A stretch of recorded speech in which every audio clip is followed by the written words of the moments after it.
আমি আল্লাহর প্রবন্ধী, আমি আল্লাহরই দাসত্ব করার জন্য সৃষ্টি করেছি। সুবহানাল্লাহ। কেন, কি জন্য? কারণ এই জমিনে এবং আসমানে এক আল্লাহ ছাড়া সৃষ্টি জগতের ভিতরে মহান রব্বুল আলামিন একজন ছাড়া আর কোনো আল্লাহ তাআলা আছেন না, নাই। এই কারণে আল্লাহ তাআলা বলছেন আরো তাবারাকাল্লাযী বিয়াদিহিল মুলকু ওয়া হুয়া আলা কুল্লি শাইইন কাদির। বরকতময় আমি তো সেই সত্তা, আমার হাতে রয়েছে তামাম বিশ্ব ভূখণ্ডের রাজত্ব। সুবহানাল্লাহ। অতএব আমি আল্লাহ বড় শক্তিমান। আল্লাহ তাআলা বলছেন লাউ কানা ফীহিমা আলিহাতুন ইল্লাল্লাহু লাফাসাদাতা। যদি এই পৃথিবীতে ও আকাশমণ্ডলীতে আল্লাহ ছাড়া অন্য কোনো ইলাহ থাকতো তাহলে উভয় ধ্বংস হয়ে যেত। আল্লাহু আকবার।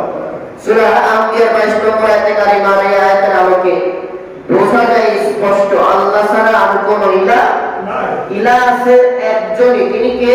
আল্লাহ। আল্লাহ রাব্বুল আলামিন কোরআনুল কারীমে তার লঞ্জিভিটি, তার স্থায়িত্ব, তার তাওহীদের ঘোষণা তিনি নিজেই দিয়েছেন। আল্লাহ তাআলা বলেন কুল হুয়াল্লাহু আহাদ আল্লাহুস সামাদ লাম ইয়ালিদ ওয়া লাম ইউলাদ ওয়া লাম ইয়াকুল লাহু কুফুওয়ান আহাদ। আল্লাহু আকবার।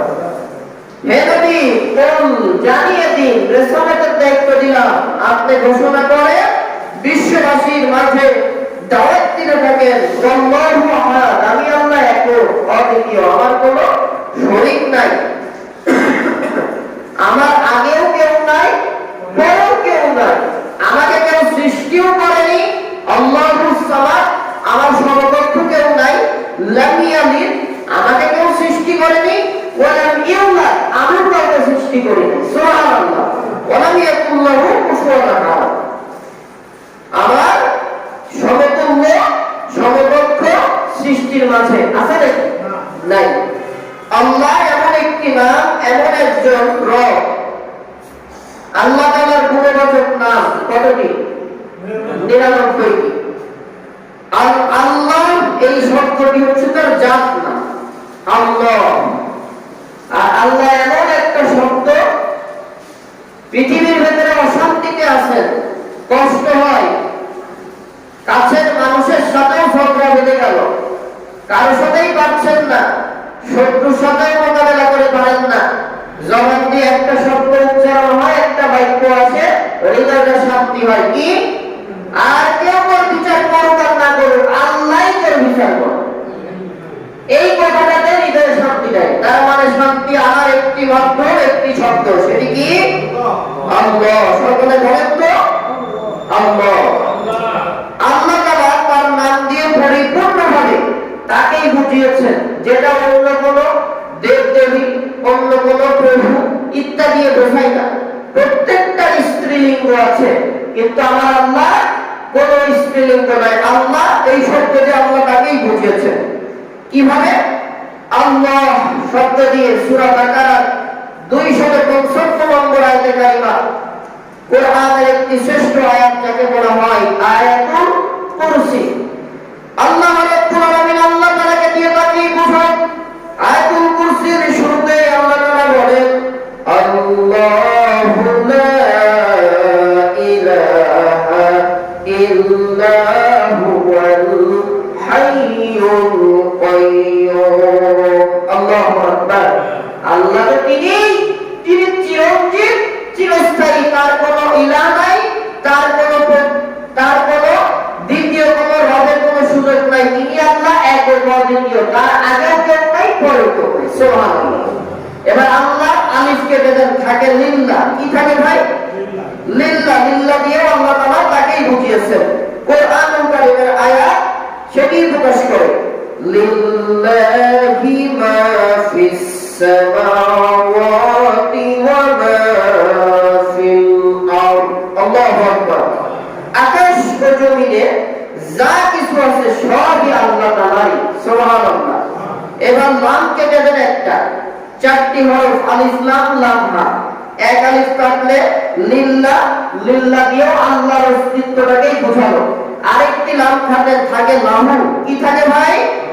লাহু দিয়েও আল্লাহ তাআলাকে বোঝায়। কোরআনুল কারীমের আয়াত, লাহু মুলকুস সামাওয়াতি ওয়াল আরদ। আকাশ ও পৃথিবীর সর্বময় কর্তৃত্ব একমাত্র কার? আল্লাহ তাআলা। এরপরে লাম কেটে দেন, লাস্ট একটি হরফের উচ্চারণ হু। কি ভাই? এই হু দিয়ে আল্লাহ তাআলাকে বোঝায়। আল্লাহ রাব্বুল আলামিন কোরআনুল কারীমের সূরা হাশরের শেষ তিনটি আয়াতে কারিমায় হু শব্দটি ব্যবহার করে আল্লাহ তাআলা তার নিজের লংজিভিটি, স্থায়িত্ব, নিজের পরিচয়, নিজের রুবুবিয়াতের পরিচয় আল্লাহ তাআলা নিজেই দিয়েছেন। আমার সাথে বলেন, ওয়াল্লাহুল্লাযী লা ইলাহা ইল্লাহু আলিমুল গায়বি ওয়াশ শাহাদাতি হুয়ার রহমানুর রহিম। আল্লাহু আকবার। সেই তো আল্লাহ যার কোনো দ্বিতীয় কোনো ইলা নাই, দ্বিতীয় কোনো কিছু নাই। তিনি সর্বময় কর্তৃত্বের অধিকারী। তিনি কে ভাই? আল্লাহ রাব্বুল আলামিন। কোরআনুল কারীমে সেই আল্লাহ রাব্বুল আলামিন তার ইবাদতের গুরুত্ব দিয়ে তিনি বলছেন যে যদি পৃথিবীতে আর আকাশমণ্ডলীতে এবং জমিনে আল্লাহ ছাড়া অন্য কোনো ইলা থাকতো, উভয় ধ্বংস হয়ে যেত। কেউ নাই, ওদের তোমরা কেন আমি আল্লাহর গোলামি করবো না? ও আমার বান্দারা, আমি আল্লাহ তাআলা তোমাদেরকে সৃষ্টি করেছি, অসংখ্য অগণিত মাখলুকাত সৃষ্টি করেছি।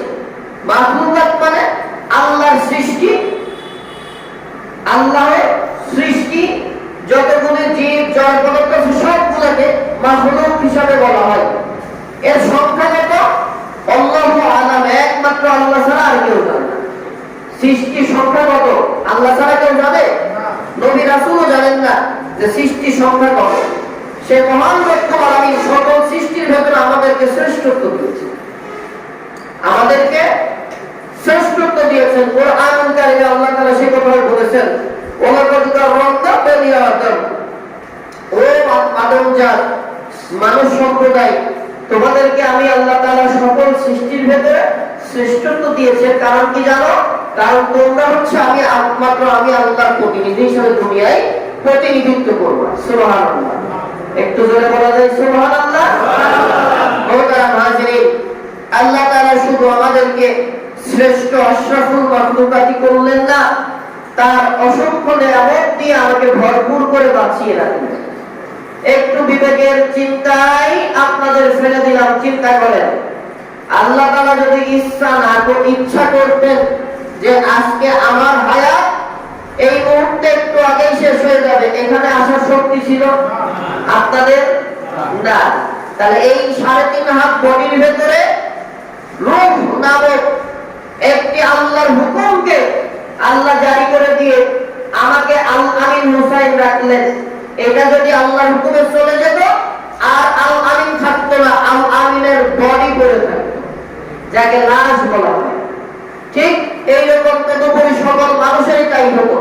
আল্লাহ তাআলা বলেছেন, বান্দা, 1 নম্বর তোমাকে আমি নাজ নিয়ামতের ভিতরে একটা বড় নিয়ামত দিয়েছি, তোমাকে আমি বাঁচিয়ে রেখেছি। আল্লাযী খালাকাল মাউতা ওয়াল হায়াতা লিয়াবলুয়াকুম আইয়ুকুম আহসানু আমালা ওয়া হুয়াল আজিজুল গফুর। আল্লাহু আকবার। আমি তোমাকে অস্তিত্ব ছিল না বান্দা, নাপাক পানি ছিলে, নিকৃষ্ট পানি ছিলে, যেটা শরীর থেকে বের হতে দেরি, শরীর অপবিত্র হতে দেরি হয়। এই অস্তিত্বহীন জায়গা থেকে তোমাকে প্রাণের সঞ্চার করলাম। কে করেছেন? আস্তে কর, নালে আল্লাহ তাআলা খুশি হয়ে যাবে। কে করেছেন? আল্লাহ তাআলা। এরপরে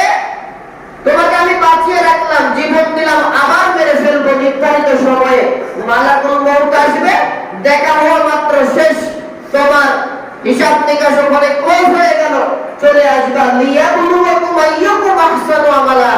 এজন্যই সৃষ্টি করলাম তোমাদের কাজের মাধ্যমে কি আমি আল্লাহর কাছে শ্রেষ্ঠ হতে পারি। সুবহানাল্লাহ। সম্মানিত উপস্থিতি, এরপর আল্লাহ তাআলা বলেন, বান্দারে শুধুই তোমাকে জীবন দিলাম না, তোমাকে এমনভাবে সৃষ্টি করেছি আমি আল্লাহ। জোরে বলি সুবহানাল্লাহ। الذي خلقك فسواك فعدلك في أي سورة ما شاء ركبك। الله أكبر। বান্দা বান্দি, তোমাকে আমি আল্লাহ সৃষ্টি করেছি আমার মতো করে। সুবহানাল্লাহ। ফি আই সূরাতিন মা শাআ রাক্কাবাক। তোমার সূরা, চেহারা, তোমার চেহারা কারো কাছে পছন্দ হোক না হোক, ও বান্দা বান্দি, এটা আমি আল্লাহ তাআলা বড় মায়া করে আমি পছন্দ করে বানাইছি। সুবহানাল্লাহ। তার মানে একজনের কাছে আরেকজন পছন্দ নাও হতে পারে, কিন্তু সকল মানুষে, সকল পুরুষ নর নারী কার কাছে পছন্দনীয়? এই চেহারাটা আল্লাহ তাআলা তার রহমত দিয়ে তৈরি করেছেন। আল্লাহ তাআলা আরো বলেন, লাকাদ খালাকনাল ইনসানা ফি আহসানি তাকওয়িম। আল্লাহু আকবার। বান্দা, আমি তোমাকে অপরূপ সৌন্দর্য দিয়ে সৃষ্টি করেছি। কেন এত কিছু দিয়ে সৃষ্টি করলাম? ও বান্দা, তাম পৃথিবীর মাখলুক তোমার গোলাম করে দেব, সবাই তোমার গোলামি করবে। একটা হাতি শক্তি তো খুব কম, হ্যাঁ? রোজা আছেন নাকি? হ্যাঁ, আপনাদের জিজ্ঞাসা করেছি, হাতির শক্তি কম না? অনেক বেশি। একটা হাতি আমাদের সমাজে যা চলাচল করতে দেখা যায়, ও যদি ইচ্ছা করে একটা মিনি বাস, মাইক্রোবাস যেগুলো আছে ওটাকে সুর দিয়ে উল্টাতে পারে, এই শক্তি আল্লাহ তাকে দিয়েছে। আর বুনো হাতি যেগুলা, মানে হাতির থেকে উচ্ছৃঙ্খল যেগুলা বনের ভেতরে থাকে, ওদের শক্তি আরো বেশি। আল্লাহ তাআলা ওদেরকে সম্মান না দিয়ে আমাদেরকে দিলেন। এর কারণ কি? আল্লাহ তাআলা বলে, বান্দা একটু হাতের দিকে তাকাও, দেখো কত শক্তি, কিন্তু তাকে নিয়ন্ত্রণ করছে তোমার মতো একটা হ্যাকলা পাতলা মানুষ। মাথার উপর বসে কোন দিকে কি ইশারা দেয় সেদিকেই যায়। হাতিও তাকায় আর বলে, বান্দারে তোর মতো একটা না, 4 পায়ে 3টে করে দিলে 3 4 12টা, 12টা মানুষের মতো একত্রিত করে 4 পাম নিচে ফেলে বেলের মতো বিশেষ 2 সেকেন্ড লাগে। তারপরে কেন করে না? আমার আল্লাহ তাআলা তোকে আমার উপরে মর্যাদা দিয়েছে, তোরা করবি আল্লাহর ইবাদত, আমরা করব তোদের খেদমত। সুবহানাল্লাহ।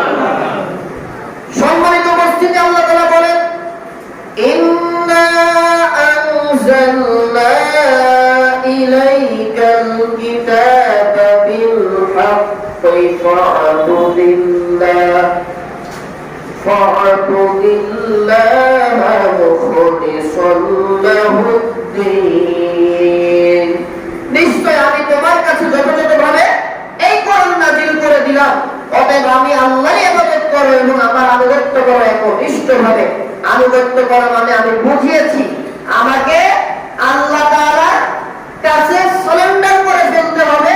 নিজের বলতে কিচ্ছু নাই, আমি পরিচালিত হব, আমি কথা বলবো, কাজ করব, দল করব, মত দেব, বিচার করব, পরিবার চালাবো, নামাজ পড়ব, রোজা করব, ইবাদত করব, দান সদকা করব, কাউকে খুশির জন্য না, আল্লাহকে খুশির জন্য।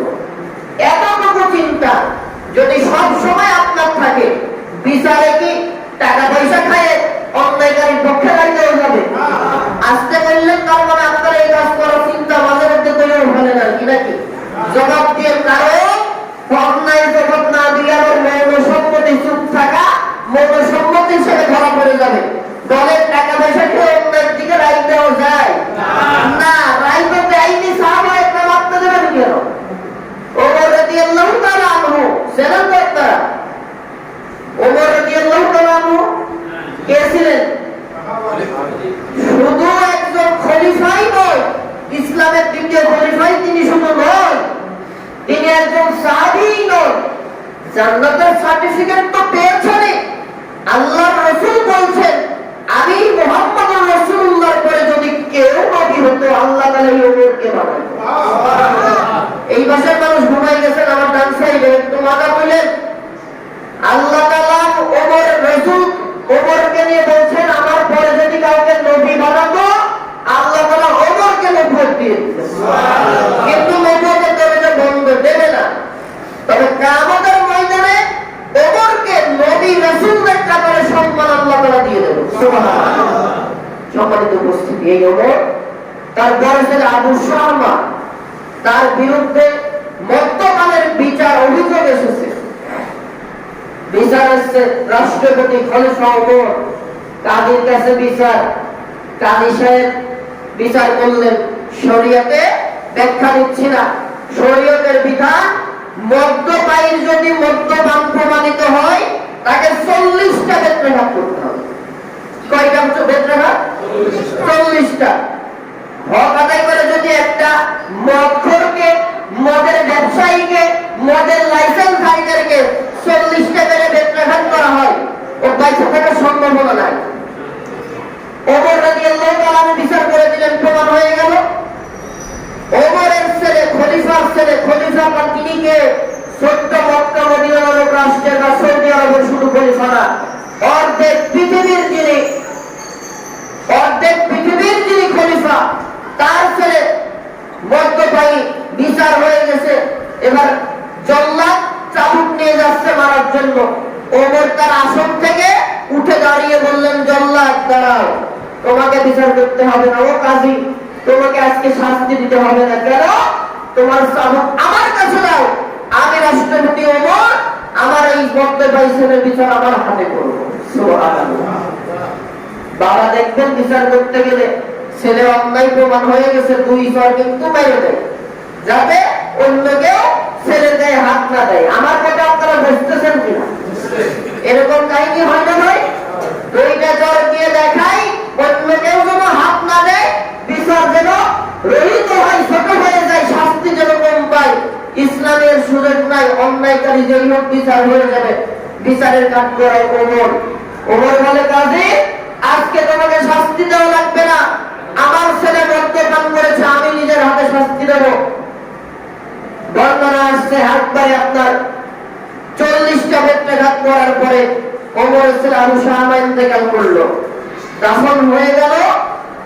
কবরের উপরে 40টা বেত্রাঘাত করলেন। 2টা হাত আল্লাহর কাছে তুলে দিয়ে কান্না করার পরে, আল্লাহ আমিও মরতো এই রাষ্ট্রপতি, এই অর্ধ জাহানের রাষ্ট্রপতি, কিয়ামতের দিন যেন আমার এই ছেলের শাস্তি দেওয়ার বিষয় আমাকে ধরো না, যে আমি ওমর শাস্তি দিতে পারি নাই। আল্লাহ আমি নিজের হাতে আমার ছেলেকে শাস্তি দিয়েছি, তোমার কোরআনের বিধানকে আমি ধূলিসাৎ করে দেই। সম্মানিত উপস্থিতি, তাহলে আল্লাহ তাআলার আনুগত্য একনিষ্ঠভাবে যারা করে, তাদের বিচার কার্য এরকম হয়, কোন পক্ষপাতিত্বের ভেতরে যাবে না। যে অন্যায়কারী, তাকে তার বিচার নিতেই হবে। আল্লাহ তাআলা এরপরে বলেন,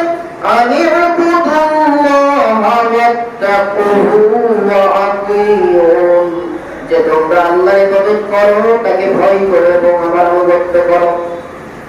আল্লাহ তাআলা এরপরে বলেন, ওমা উমিরু ইল্লা লিয়াবুদুল্লাহা মুখলিসিনা লাহুদ্দীন হুনাফা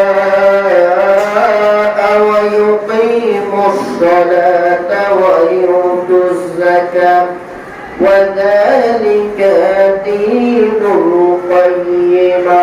আল্লাহু আকবার। আল্লাহ তাআলা বলছেন, আর তাদের এই নির্দেশ দেওয়া হয়েছিল যে তারা যেন আল্লাহর ইবাদত করে, তারই জন্য দ্বীনকে একনিষ্ঠ করে, সালাত কায়েম করে এবং যাকাত দেয়, আর এটাই সঠিক দ্বীন। সূরা বাইয়ানার 5 নম্বর আয়াতে কারিমায় আল্লাহ তাআলা নির্দেশ দিলেন। মুহতারাম হাজিরিন, আল্লাহ তাআলার কাছে নিজেকে আত্মসমর্পণ করে দিলেন। আর আপনার আমিত্ব বলতে কিছু নাই, আপনাকে পরিচালিত হতে হবে। এই যে বাতাস থেকে শ্বাস গ্রহণ করলেন, নিঃশ্বাস ত্যাগ করলেন, চিন্তা রাখতে হবে এটার মালিক আল্লাহ। অতএব আল্লাহ তাআলা যেই আল্লাহ আমাকে শ্বাস আর প্রশ্বাস নেওয়ার ছাড়ার সুযোগ করে দিলেন, সেই আল্লাহ তাআলার হুকুমের বাইরে যাওয়া যাবে না। এই চিন্তা করেছেন পূর্ববর্তী নবী আলাইহিস সালামেরা। আমি নূহ আলাইহিস সালাম এবং তার সবার ইমানদার বুড়ির ঘটনা আপনাদের বলেছি, মনে আছে কিনা? মহাপ্লা বলে সব উলটপালট হয়ে গেল। তাফসীরের ভেতরে মুফাসসির বর্ণনা করেন, ওই বৃদ্ধা মহিলাকে নূহ আলাইহিস সালাম তার স্ত্রী তুলতে ভুলে গেলেন। মহাপ্লা বলে সারা পৃথিবী উলটপালট। আল্লাহ বলে তার ইমানদার, তার উপরে ঈমান আনার কারণে বৃদ্ধা মহিলাকে মহাপ্লা বলে আজ পর্যন্ত পেতে দেয়নি। সুবহানাল্লাহ। আমাদেরকে কি সেই আল্লাহ তাআলা রহমত দিতে পারে না ভাই? বিপদ থেকে বাঁচাতে পারে না? সে আল্লাহ তাআলার কাছে নিজেকে সারেন্ডার, আত্মসমর্পণ করতে সমস্যাটা কি আমাদের? হযরত ইব্রাহিম আলাইহিস সালাম তিনি কে বলেন তো? সবাই বলেন। এটা তো মসজিদ, আমরা নামাজের জন্য আসছি। মুসলিম ছাড়া তো আর কেউ উপস্থিত নাই। একটু জবান ছেড়ে বলেন, এটা কি হবে? কারণ আল্লাহ নিজে শিখিয়েছেন, সেই বাক্যটা আমরা বলতেছি, এটা কি তো হবেই। বলেন, ইব্রাহিম আলাইহিস সালাম কে ছিলেন? মুসলিম জাতির পিতা। বলে মুসলিম জাতির পিতা। এই জাতির পিতাকে জাতির পিতা হওয়ার জন্য স্টেপ বাই স্টেপ রক্তে সেনা থেকে শুরু করে শেষ বৃদ্ধ বয়সে যে সন্তান কোরবানি পর্যন্ত দেওয়াকে নিয়ে পরীক্ষা দিয়েছেন আল্লাহ তাআলা। তারপরে জাতির পিতা হয়েছে। ভাই, জাতির পিতা এত সস্তা না। কেউ বলে আমার বাপ জাতির পিতা, আমার আরেকজন বলে আমার বাবাই জাতির পিতা। মানে রেডিমেড তৈরি করেই দেওয়া যায়। মনে দেখ ফেরেশতারা কবরে আযাবের না কানে শোনে না, চোখে দেখে না, এরকম ফেরেশতারা দুর্মুখ কষাচড়া করে বসে আছে। পৃথিবীর কেউ জাতির পিতা না। জাতির পিতা একমাত্র হযরত ইব্রাহিম আলাইহিস সালাম। মুসলিম জাতির পিতা। রবকে চিনতে হবে। ছোট মানুষ ইবাদত করবে। নবীরা রূহ জগতে আলমে আরওয়াতে কে কে নবী হবে আল্লাহর রূহকে তৈরি করে ফেলেছেন। এই নবীদেরকে ফেরেশতারা মানুষের ভেতরে পাঠানোর জন্য মানুষের ভেতর থেকে আল্লাহ বাছাই করেছেন, রূহটা মানুষের দিলের ভেতরে দিয়ে। কেন? মানুষ না হলে কোনদিন মানুষের কষ্ট বোঝা যায় না। এই জন্য আদম থেকে শুরু করে মুহাম্মদুর রাসূলুল্লাহ পর্যন্ত তারা সবাই ফেরেশতা ছিলেন। কি ছিলেন? ভাই কথা বলা যাবেন আমার দিকে, প্লিজ লুক এট মি। আদম থেকে শুরু করে মুহাম্মদুর রাসূলুল্লাহ 1 লক্ষের উপরে নবী রাসূল সকলেই কি ছিলেন? মানুষ।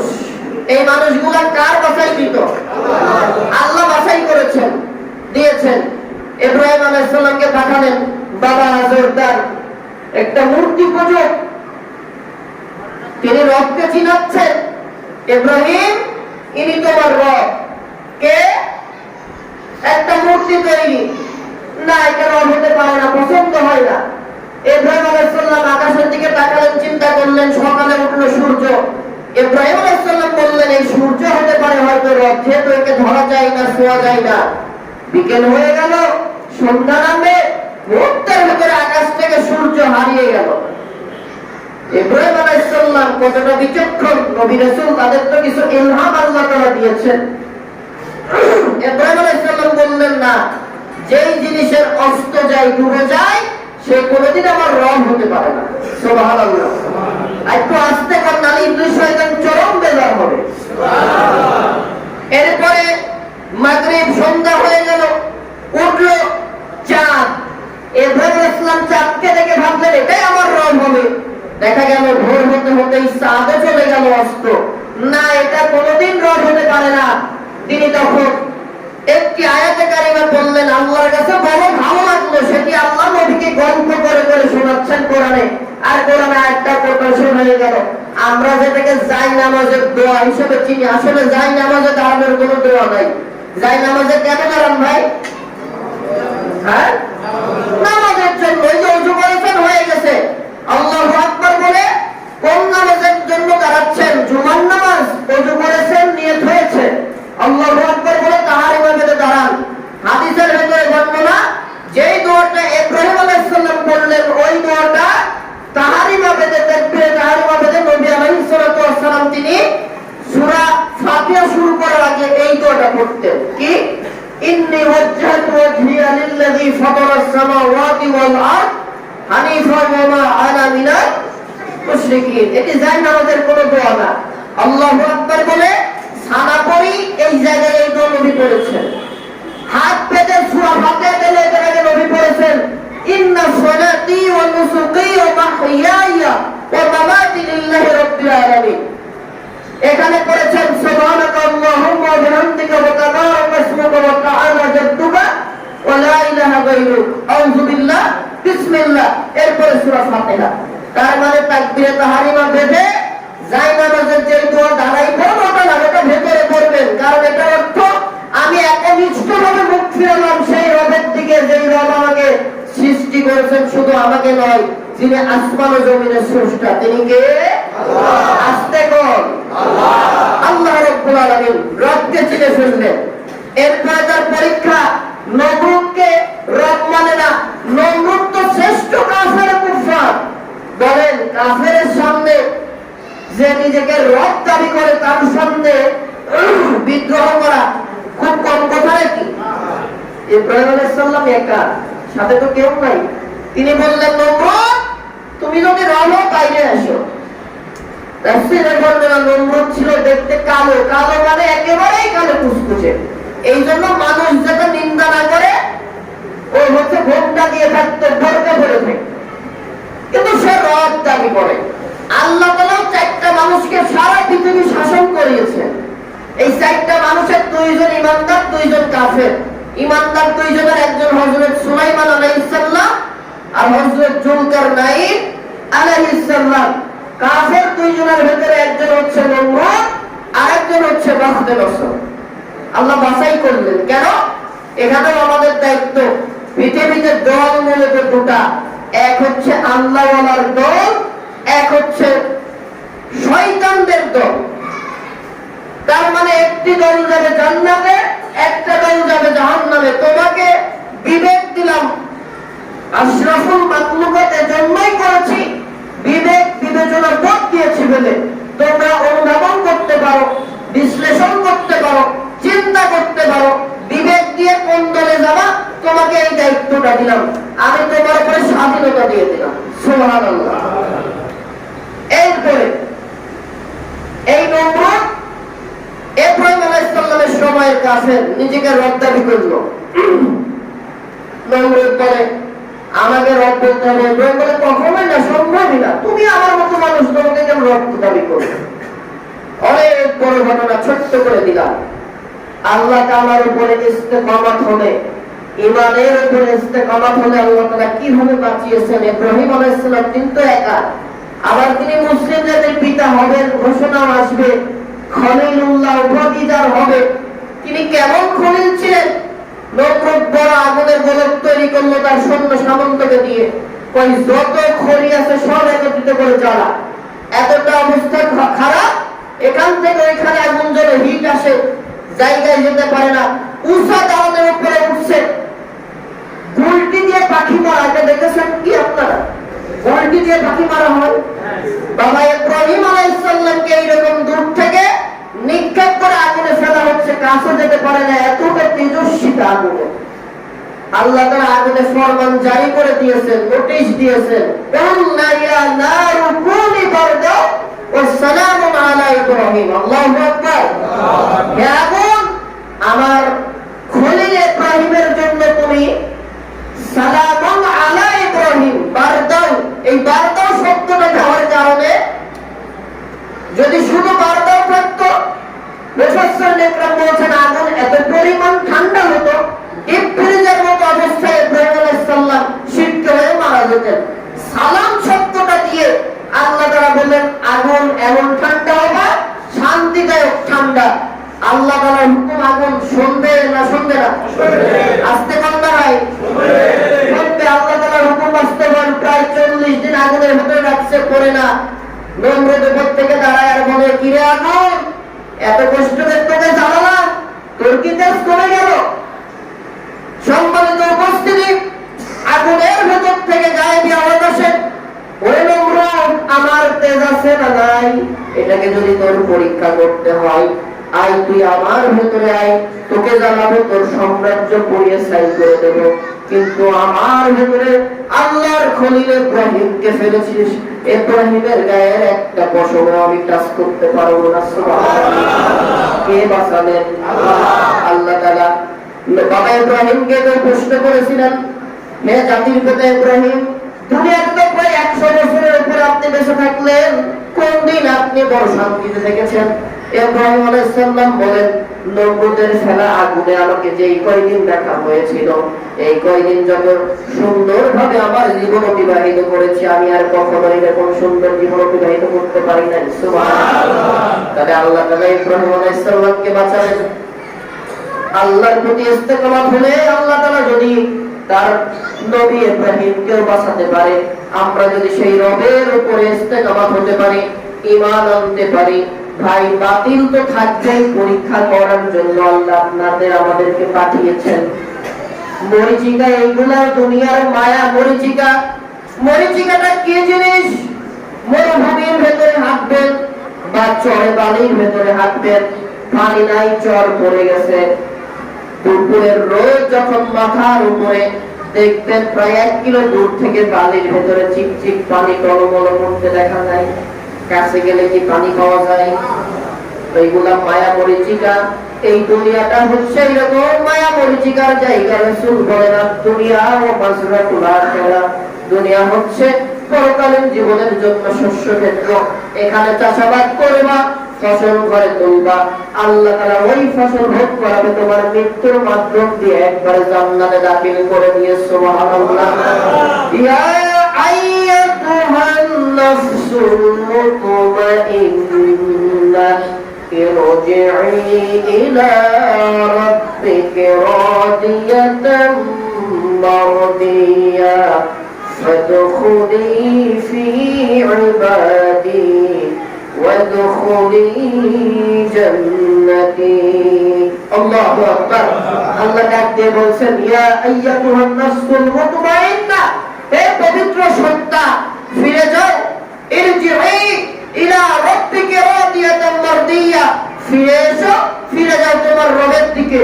ফাদখুলি ফি ইবাদি ওয়াদখুলি জান্নাতি, ইবাদতকারীদের ভিতরে শামিল হও আর আল্লাহর জান্নাতের ভিতরে আল্লাহ তাআলা দাখিল করে দেবেন। সুবহানাল্লাহ। সম্মানিত উপস্থিতি, জান্নাত পাওয়া, অর্জন করা খুব কঠিন কাজ না, আবার অনেক কঠিন কাজ। কিভাবে? এর একটি পথ, একনিষ্ঠভাবে একাগ্র চিত্তে নিজেকে কোরবানি করবেন তার কাছে। আপনি কোরবানি হয়ে গেছেন কখন? যখন আপনি বুঝতে পেরেছেন আমি মুসলমান, আমার ধর্ম বলেন সবাই বলেন, সবার মুখ খুলতে হবে প্লিজ। ধর্মের নাম কি? নট অনলি ধর্ম, এটি একটি জীবন ব্যবস্থা, চলার পথ, চলার দল, চলার তরিকা। আটরশি মাঝ ভান্ডারি আপনার তরিকা না, কোন পীর আপনার তরিকা না। মুসলমানের তরিকা হচ্ছে ইন্নাদ-দীন ইনদাল্লাহিল ইসলাম। আর এই ইসলামকে বোঝার পথ হচ্ছে কোরআন আর নবীর আদর্শ, এর বাইরে কোনো তরিকা নেই।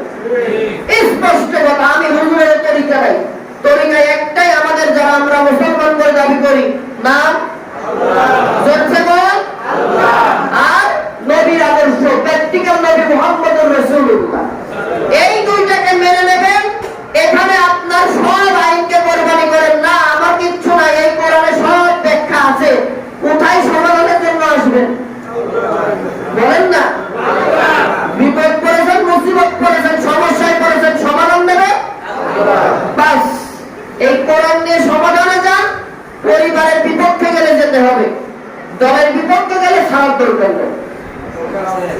যদি বিপক্ষে যাই কোরআনে, সেটাও ছাড়া যায়, আল্লাহর কোরআনকে ছাড়া যায় না।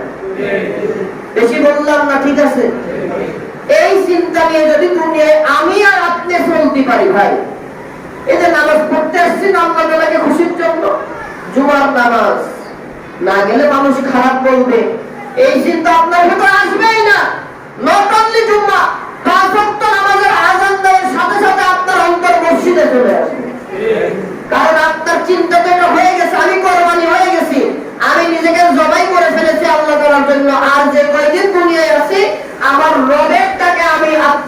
করে ফেলবো। যখনই টাকা আসবে আল্লাহ তাআলার কাছে হাজিরা দেবে। মানুষ দেখানো ইবাদত তখন আপনার ভিতরে আসবেই না। মানুষ দেখানো দান সৎকার নিয়তই আসবে না। আপনার কাছে দানের ওয়াজিব করা লাগবে না, কারণ আপনার নিজের অন্তরের ভেতরে এই অনুভব হয়ে গেছে যে আমার রবের জন্য আমি দিচ্ছি, আমাকে বলা লাগবে কেন, আমি তো নিজে থেকে দেবো, এটা আমার দায়িত্ব।